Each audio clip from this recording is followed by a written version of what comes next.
Hey everyone, a happy Math Crush Monday. Thanks for joining me. We are talking about assessment grading, covers, sheets, how we do all the assessment data for students. So if you don't know who I am, I'm Shannon Keebler. So glad to see you. If you're new to our group, welcome. But if you are a Math Genius Squad member, I want to give a special shout out to you because all of these resources I'm going to show you tonight are already included in your Math Genius Squad membership. I'm going to share with you where you find them, how you use them, and then we will link to them as well. So make sure you stay around for that. If you are not a Math Genius Squad member, it's okay. I'm going to show you some of the resources you do have, how I put together some of the resources that I have for our members, and I'm going to give you a special link so that you can go and find some of these assets as well if you're interested. So here's what we know. We know that with all of our unit assessments that we should be first taking the unit assessment ourselves before we teach a unit. It is the number one best way to prepare before we teach whatever's coming up. We want to get a really clear view of what's on the agenda, how rigorous are the questions, how are students going to apply their learning. Well, once we've assessed students, we're now going to want to break up the assessment by standard. This is truly the essence of standards-based grading. So I'm going to share my screen and I'm going to show you my process for going through this. And then I'll show you some of the assets that we have to help you as you are trying to communicate clearly, not only with students, but with parents, and then with any support services that you have in your building. We want to get really crystal clear on what it is that students have to be able to do, what they're not understanding, what they don't know yet, all of those things. So I'm going to take a look here. We're going to go to second grade. I'm on ThinkCentral, and I'm going to just go first to my teacher's edition so you can see where all of this work really started. Let's go to like unit 2 in second grade. We're going to scroll down. This is the 2018 copyright, if you're wondering. I know if you're in California, 2013, any of those copyrights, this is going to be more of a PDF version if you have ThinkCentral. Okay, so here's the unit review test. And what they've done on this unit review test is they've taken the assessment and they've broken the items up by standard. So this is always what I did even before we created a special resources for our squad members. I always graded it like this. So we would look at the unit test and we would say, here's the question. And then that means that number 1 and 2 are both about these standards. These are the reteaching lessons and activities. And then I would grade just number 1 and 2 according to these two standards. Then I would grade numbers 3, 4 just according to this standard. And if I go to the page prior to that unit test, you're going to see that it gives me my standards and it writes out what the standard is and means. Because if you're like me, I don't have that memorized, right? I know generally what these assessments standards are, but I couldn't tell you the details of all of them just by heart, not all the grade levels. So I can go back one page. It has all of those standards listed, and then it tells me the language of the standards. So if you have specific state standards, your state has modified these Common Core standards, they have their own standards. I'm going to tell you that most states, even if they're not a Common Core state, they really did start with those Common Core standards, and then they adjusted, a few of the wordings. They added on some standards. Some, like Minnesota, you guys kind of jumped in rigor a bit. So some of your standards are Common Core, but they're like the next grade level's worth. So you just want to do this for your specific state. If you are in Minnesota, California, and is that all? I think Minnesota, California, or this 2018 copyright, I've already done that alignment work for you. So if you're in the Math Genius Squad, we've already done it. If you're not, you would take a look at these standards and you would just substitute your codes. So what code is this for your state? So you knew really clearly when you go to the next page, which item numbers were which standards. So always wanted something where I knew I was grading it like this, but I wanted some way to communicate it more clearly to parents. So I used to type it up like on a little half sheet of paper, and then I would staple it to the front of the test. So I could tell parents, like, this is how they did on, the first standard, 2 NBT A1. And then this is how they did on that standard. Like, technically, could you just copy paste this part of the page to the front of that test? Absolutely. Consider doing that if you don't have access to the resources I'm about to show you. But regardless, I'm going to give number 1. I'm going to assess number 1, but I'm not assessing number 1 like, did they get it right or wrong? I am specifically looking at this standard, the language of this standard, and saying, what does that standard mean? And does this assessment item tell me if they can do this standard? Okay, so one of the things, let's look over here in second grade. Second grade, you can see over here, they are comparing numbers. Okay, specifically, they're comparing 3-digit numbers. Well, they're supposed to put these symbols in those blanks, right? Now, it's comparing. It's greater than, less than, or equal to. I mean, they've got really their most all greater than or less than. They have a 50-50 shot. How do I know that students know that this number is greater than this number, and they weren't just lucky, they just happened to choose the right symbol? How do I know that? So when I read the standard language, what does even the standard language say that students are supposed to be able to do when they compare numbers? Well, it specifically talks about comparing numbers using place value language, models, and strategies. So when I read that language in the standard, I'm saying that means when they answer number 6, I need more than just the symbol. So whether I have classroom data that shows me that that student was able to defend their thinking, they were able to show me on a number path, they were able to show me with secret code cards, or add to this question, and friends, for numbers 3, 4, 5, 6, I need a proof drawing to show me that you know which one is greater and which one is less. Another really good example of this would be if you're doing like a lot of our fact mastery. So third grade, second grade, first grade, even kindergarten, you have a lot of fact mastery type questions. So an example in second grade would be like 7 plus 8. So if a student just puts 15. I want you to go back to that standard that it says that it's aligned to, and I want you to read the standard language. Okay. Not only do students have to know from memory their facts within 20, it also says they have to have a mental strategy. And if you break that standard down into the learning progressions, it says that students have to have a derived strategy, which means not only does a second grader need to be able to say 7 plus 8 equals 15 and just know it from memory, they also need to have a derived strategy, meaning they would be able to say, well, if I didn't know that it was 15, I know that 7 and 7 is 14 and I can add an extra. Or I know that 8 and 2 more make a 10 and then I can just add 5. They have another way to decompose those two add-ins to do a mental strategy to come up with 15. So I'm learning that as I look at those test questions, because what we tend to do is we go through the assessment and we just grade right, wrong, right, wrong, right, wrong, and then we give them a percentage. When we just give kids a percentage, it doesn't really tell us what they know and what they don't know. I'm also giving them credit for having 15 as one of their answers, when in all reality, they could have counted 7 on their fingers, counted 8 more, did the entire problem on their fingers counting by ones, which does not give them credit according to the standard. But I gave them full credit on the test. I'm like, see, they get it. I'm like, no, they don't. That is not what we taught during the unit. And I don't know if they just knew it, if they used their fingers, or if they used a strategy. So even when I'm grading those assessment items, I'm looking for specific test questions where I'm asking myself, according to the standards down here, is this really showing me if they understand it? And do I need to modify my delivery of that question, the directions of that question, so that I can really get to the heart of it? Another example might be first grade. They're using counting on in unit 2 and 3. Okay, so if they have something like 5 plus 3, well, I want to know that they can hold on to the greater number 5 and that they went 6, 7, 8. That is part of the standard, that they know how to count on. Now, do they also need to know that it's just 8? Yes, but that's not actually what we're assessing in that unit. That unit is assessing the counting part of that strategy. So if they know it's just 8, great, I'm going to give them know from memory credit. But do they know the counting on strategy? How would I know that?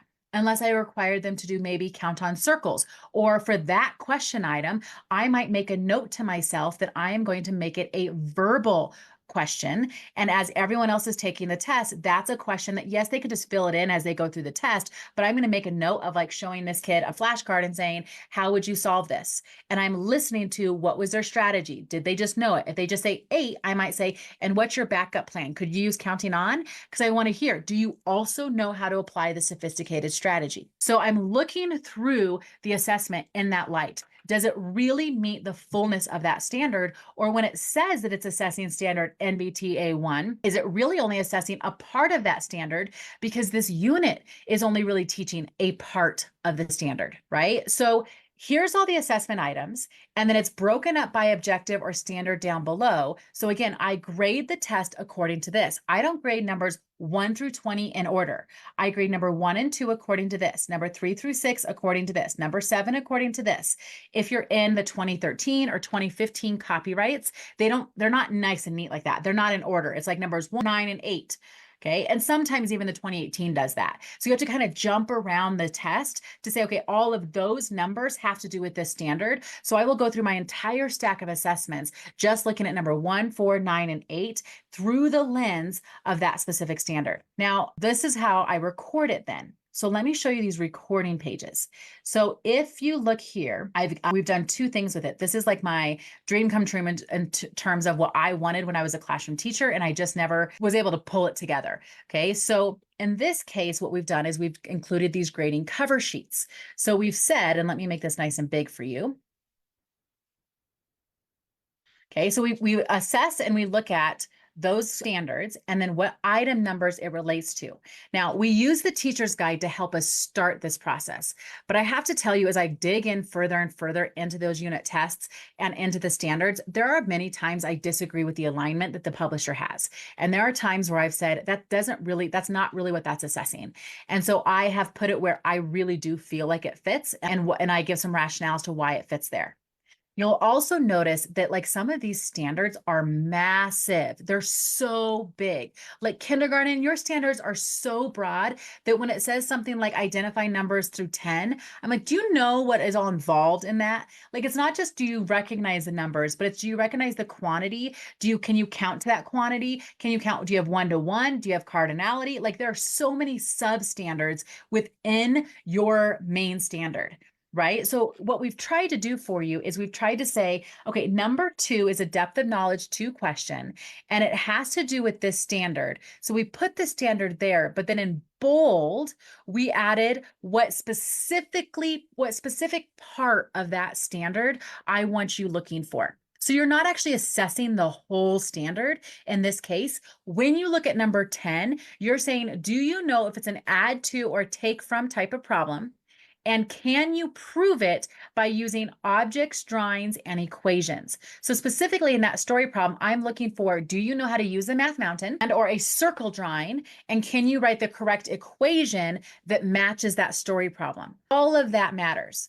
Then I put a note in bold that says, and by the way, in this unit for this grade, for this standard, you're also ensuring that students know that they need to use a box for the unknown total.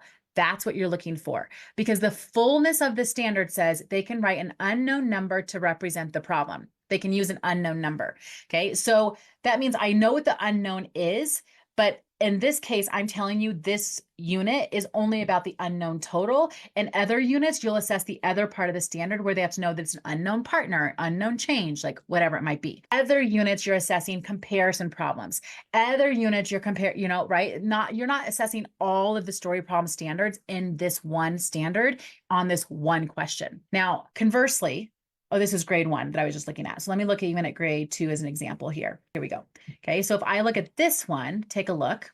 It's the same thing. Now, here's what I want you to notice. Number 2, okay, is a depth of knowledge 2 question, and it has to do with this standard. But look at all the places that number 2 shows up. It shows up under this standard, and it shows up under this standard. Then something like number 1 is the same thing. It shows up here, and it also shows up here, which means when I grade it, numbers 1 and 2, according to this standard, I'm looking to see if they understand how much those numbers represent when I grade those items. But when I look at it here, I'm specifically looking for, do they know how to read and write? Specifically, this case is number names and expanded form. This is assessing a different part of the standard. So when they look at numbers 1 and 2, there's actually multiple things they have to be able to do on those questions. The first time I'm grading them, I'm just grading according to this standard. Then I'm going to give them additional points when I grade them according to this standard. So that's also different from what we see in the teacher's guide, whereas the teacher's guide just says, here's the standard, here's all the item numbers, and they might in some way apply to that standard. We've tried to break it down even more. So we try to break down the standard in the way that I would want to grade the standard and in the way that's going to drive my instruction.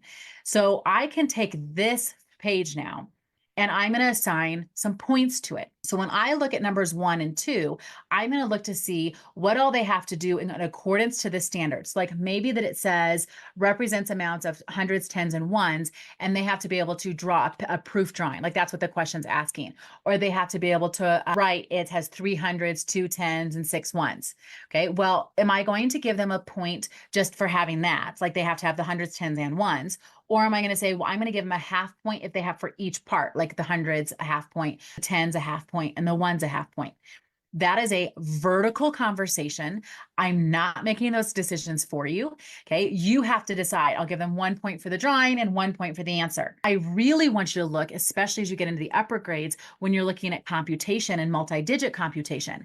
There's one thing to say that I am computationally accurate, and that has to do with precision. And there's something else to be said for procedural fluency, that I understand the next step to take. So in long division, I might understand the whole process and I might do the entire process of long division correctly, but I might get the wrong answer. Does that mean I get 0 points? Not in my mind. In my mind, you get points for the standard of understanding long division, but you do not get the point for computational accuracy in terms of either fact fluency or precision, which is a mathematical practice, right? So we've done a couple things to help you understand grading. Whatever it is that you're going to do, it has to be a vertical conversation or at least across a team. So as a team, this is now where you take this assessment and you decide together when you took the assessment prior to teaching the unit and you said, how many points are we requiring for this? And you actually do the test. You're like, okay, we're going to request a drawing. They're going to have this label. They're going to have a correct answer. We're going to give it 3 points. Okay. And then you would mark that for 3 points. Now, this would be the score. So you might say right up here in this box, you might say that they got 2 out of 3. Okay. You might say they got 1 out of 2. Maybe that's how you mark it. Right. And so altogether, you can see that there was a total of 5 points and this person got 3 out of 5. You could do it that way. Then I have a score for that standard. Now I know where to enter it in the grade book. I know where to enter it in terms of if I have a standard-based spreadsheet, like however it is that you're reporting out. Now you know I'm going to report out on this particular standard. That makes so much more sense than, hey, mom and dad, you got a 63% on this test. I'm like, that means my kid kind of sucks at math. And it's not true. They know they don't. They got this standard, they got this standard, they got this standard. I kind of struggled with this standard, but also look at how many problems it was. So that's what really brought down their grade. Now that says, oh, they actually are understanding a lot. They're just not understanding one standard or 2 standards. Now this is actionable. This is something I'm going to take and I'm going to run small groups on the next day or during a what I need block, an intervention block. I'm going to use this data to run those small groups. Another way I might do this is I might decide that I'm going to shade it in. So if you're a, felt tip pen lover like myself, you might say, well, they got 1 out of 3 points right for number 1. That's, it's only making progress. So if we say it's a proficient, partially proficient, or unsatisfactory. So I might just shade this yellow. Okay. Number 2, they got all the points for it, or they showed me they really did understand it. They got that one, oh, different color. They got that one green. Okay.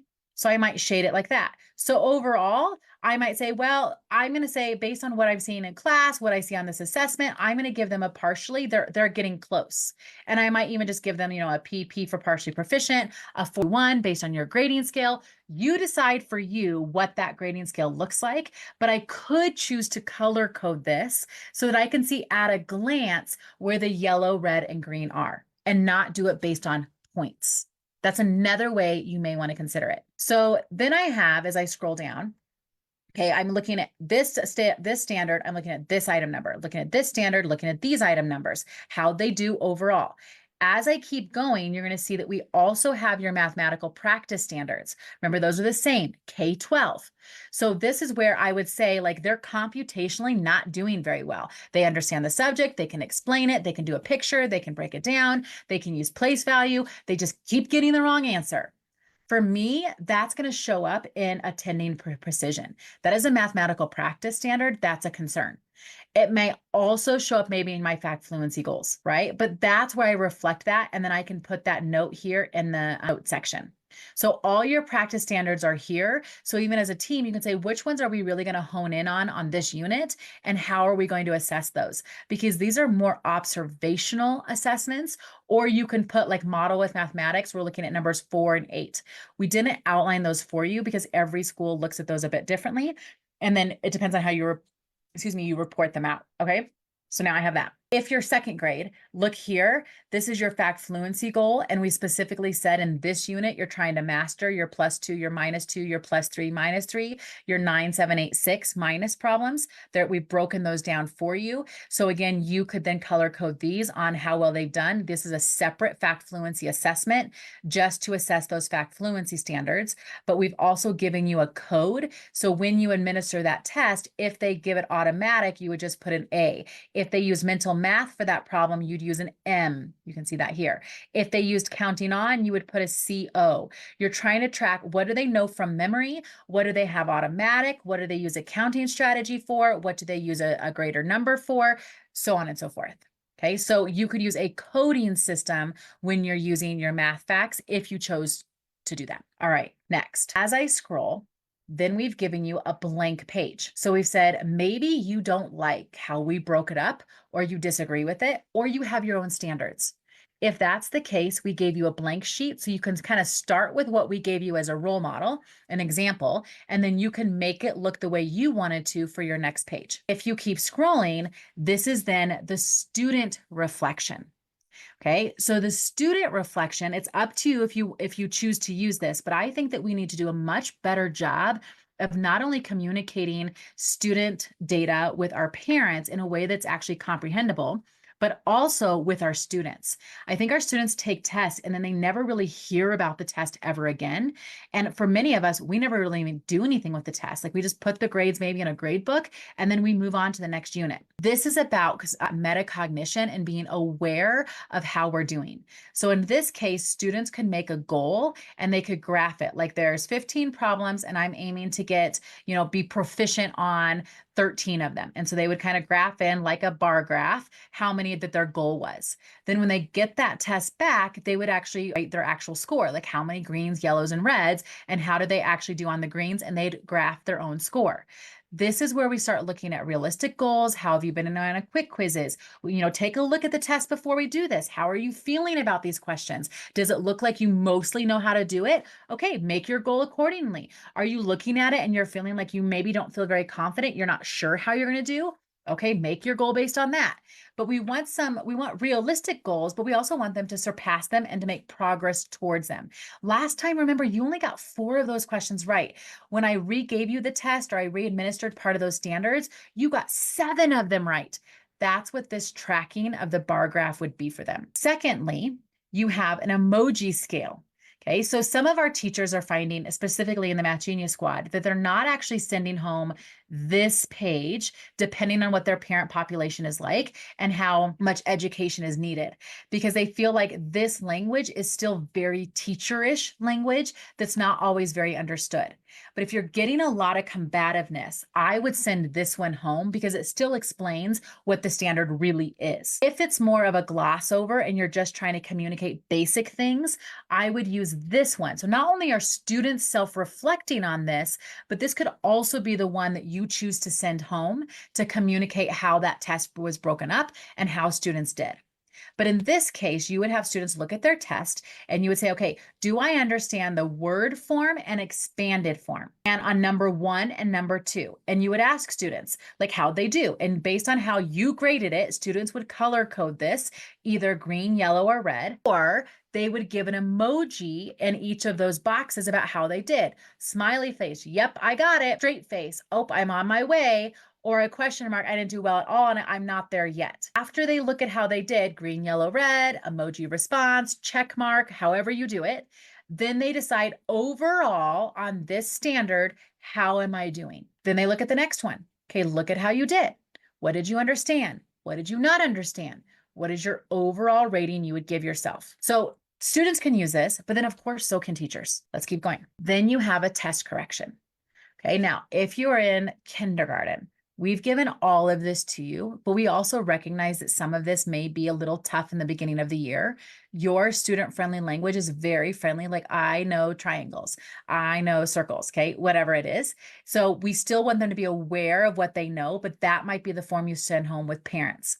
We've also given you an observational guide for kindergarten because that unit test really doesn't assess the fullness of the standards and it doesn't assess all the things you're teaching in that unit. So I've made you an observational assessment form that is more of when you're doing the counting tray activity, you're looking for this evidence that students understand. You would ask these questions. You're looking for students to be able to do these things, and then you would do more of an observational checklist as you go through those activities. Okay, take a look at this. This is the student reflection or the student correction sheet. Okay, so I don't know that I would actually have Ks do this, but I think first grade on up, they absolutely could. And this would be where maybe you pull some small groups based on that data you just got. And you have students choose like numbers 4, 5, and 9 that they missed and say, I want you to write number 4, 5, 9 here. And I want us to do like, I'm going to do a little mini lesson. I'm going to reteach you this. We're going to do some examples, but then I'm going to give you another version of that question that I got from Form A, that I got from the Form B test, that I got from the quick quiz, that I got from a workbook, a similar question that is different. And I'm going to have you fix your error, see if you can do it here. So they can either redo the problem they did on the test and show their work, especially in the upper grades, and talk about what type of mistake they made and have them fix it. Or you could use this form to actually reassess them once you've done a reteaching lesson or a targeted small group work. Okay, that's the next page. Okay, so let's check in for a minute and see what questions we have. So the test reflection is before and after, Melinda. Good question. So I'm going to give it to them before to say, take a look at your test and let's make a goal. Like, what do you think you're going to do? They only fill out that top part where they're just making a goal for themselves. Okay. Then after the test, they get it back and they actually rate how they did, right? So hopefully that helps. Okay. So all of that. Then you have one more page. The next page is how to put this all at a class at a glance view. So when I look here, I now have the class tracker, if you will. So let me get it to the right thing. There we go. Okay, so this would be where you would say for grade 2, unit 2, you'd put all your kids' names. And then for item number 1, which are these 2 standards, you just do a check, an X, whatever your system is. If you're like me, if you're in the Google world, I would probably color code the cell. Okay, so I love to do conditional formatting where if I put a 3 in the cell, it automatically color code it green. If you know how to do that, you know that it's a really great feature. So again, that would be under format and do conditional formatting. You'd highlight the whole form and you would just do conditional formatting that said, if I put in a 4, color code it blue. If I put in a 3, color code it green. Okay, so you could do a 4-1 system or your own number system if you'd like, and then it will color code your spreadsheet for you. If you choose to print them, I would just either do a plus, a minus, a check, an X, or with your colors, do a color coding system there.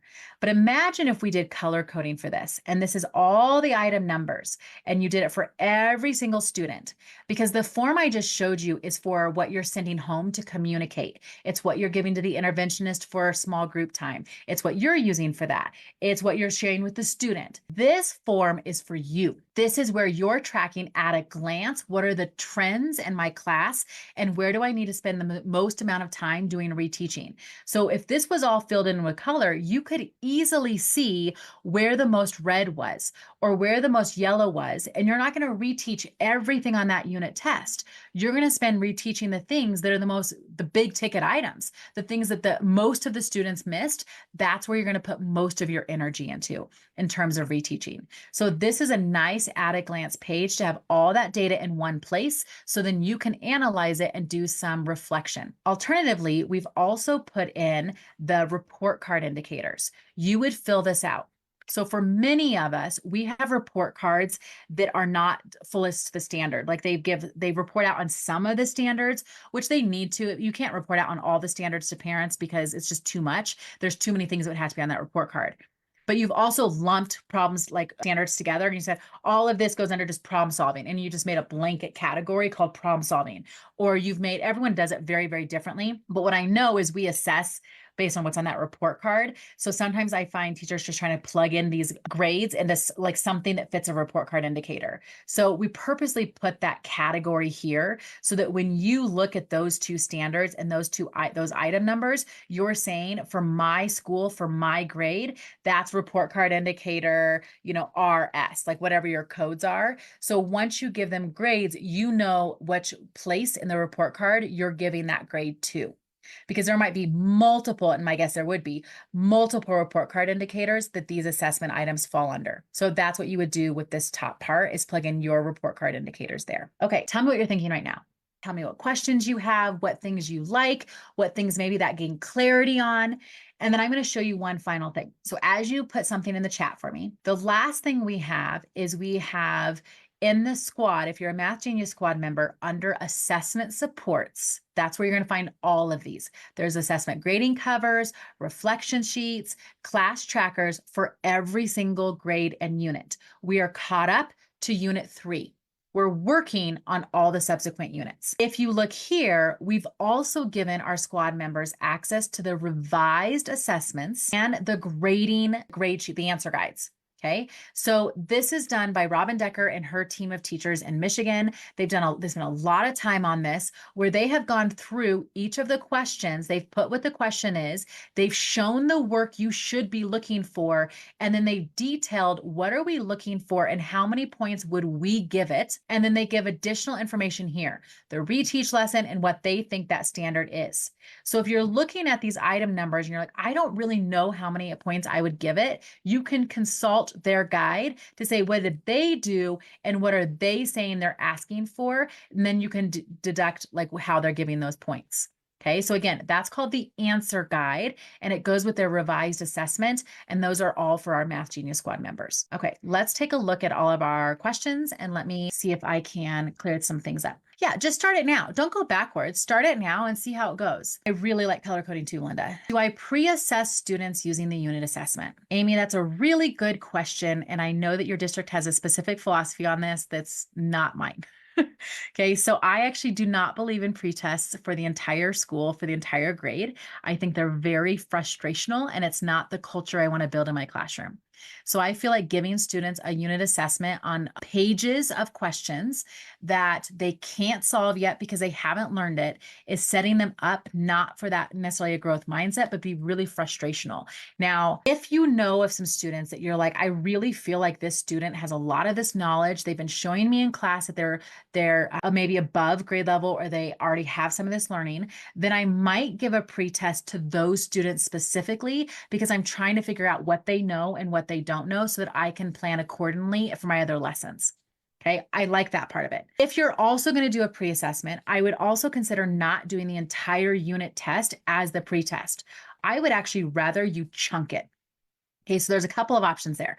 Number one, you have you have a quick quiz for every big idea. I would almost rather you give, if you're going to give a pretest even to everybody, give the quick quiz as the pretest to that big idea, because it's only 5 questions and I can do a lot more growth mindset work and how students should approach it. Like, do whatever you can. I'm giving you 5 minutes for this, because if they actually know what they're doing, they should really get a lot done in 5 minutes. That would tell me a lot. But if I extend it more than that, I'm wasting instructional time. I'm giving frustrational attitudes, there's just a lot that I don't like about it. So at least do it in smaller chunks. And then you would quick quiz for each pretest, for each big idea. I think that's more actionable. I think it's just better for everybody. It's short. You would do some accommodations for that big idea, but so on and so forth. Okay, so I'd do that.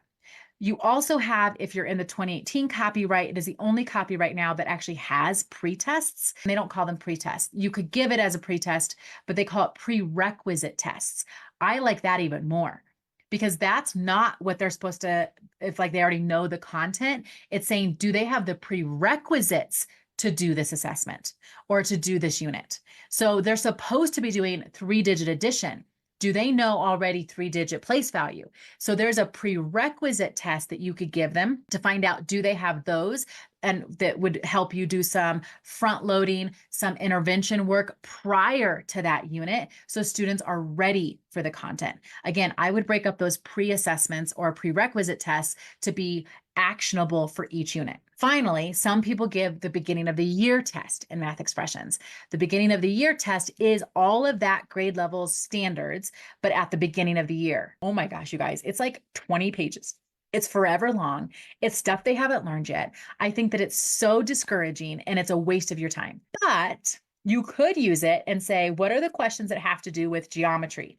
And pull all the questions out of their geometry, give students the packet and say, just do numbers 9, 11, 16, 14, right before the geometry unit to see, because there's only 6 questions, and use that as your pretest, right? Just make it something that you can actually do something with the data without sacrificing a ton of instructional time and without sacrificing really the mindset of our mathematicians. That's a long answer, and I hope that helped. It's in the assessment support in the squad. All of the things I showed you tonight are all in the assessment support. So it's in that stage 1. I'll go there in just a moment. I'll show you where to click on get it. Again, it's called Grading Answer Guide. Yeah, so the answer guide is only for the 2018. So you would just compare it to those 2015 problems. Say, oh yeah, that one's the same, that one's the same. I have not done an alignment for you. I would use the 2018 assessment, the revised assessment that's in there. Okay. It is Common Core standards. It is California changed very few of the Common Core standards. They are a Common Core state. I actually like the 2018 assessment better than the California assessment. So maybe you just start using that and then you don't have to do any alignment. Okay. Oh, good. So Karen says some of her district already does some of this. Yeah. She says, what I hear you saying is that we need to do more in addition to the test questions to really understand if they know the standard. That is absolutely true. I just feel like we don't really know if kids are meeting the standard just by filling in an answer. Oh, you can have kids that pass a pretest. And we just saw this actually in your district this last week, North Shore. When we're there, I worked with some of our highly capable groups. And there was a particular student who's in 4th grade, but they're in 6th grade math. Okay, because of the way everyone has things set up there. And when they're in the 4th grade doing the 6th grade math, we were doing area as a lesson because they were in my model lesson. Okay.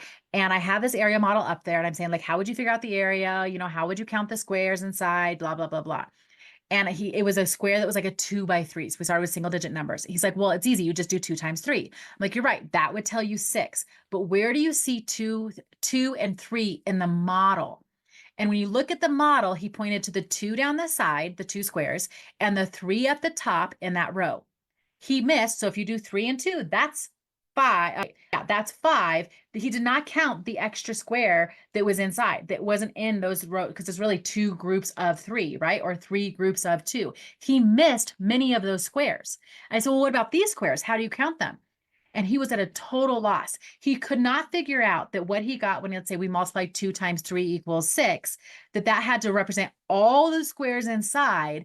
So he knew the formula, but he really did not understand what area meant and that it had to count all of that space. He couldn't figure out the connection.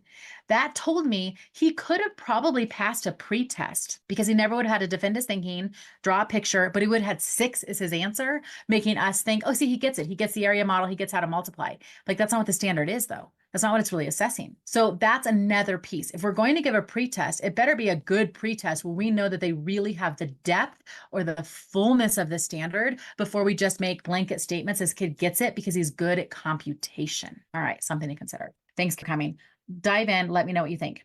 All right, friends, if you're looking for these, if you are not a Math Genius Squad member and you want these, just say link below in the comments. We're going to send you a link on how you can get those assessment covers, even if you're not in the Math Genius Squad. And then Heidi says, I use the test correction for students to change their mind or complete unfinished work. Oh, I like that idea. It was 1-on-1 and it didn't take long. She's in kindergarten. It was valuable for me to see why they hadn't finished. If it was a whole group distraction, if they didn't know the name of a shape, or they forgot a step. I love that you did that, Heidi. Thanks for sharing how you did use the correction part, even for our kindergartners. That's awesome. All right, friends, any other questions, let me know. But you can see that we can do so much more with this data and make it super actionable and really share valuable information to our parents and to our students. So get started, get yourself going with all of this. And I'm happy to answer any questions that you have to help you move forward. If my philosophy is different than your philosophy or even your district's philosophy, go with what your district's asking you to do. Please don't say, well, Shannon said. No, do what your district's asking you to do. Use the resources that best fit your needs so that you can do your job the best that you can. All right, I'm going to close this out there.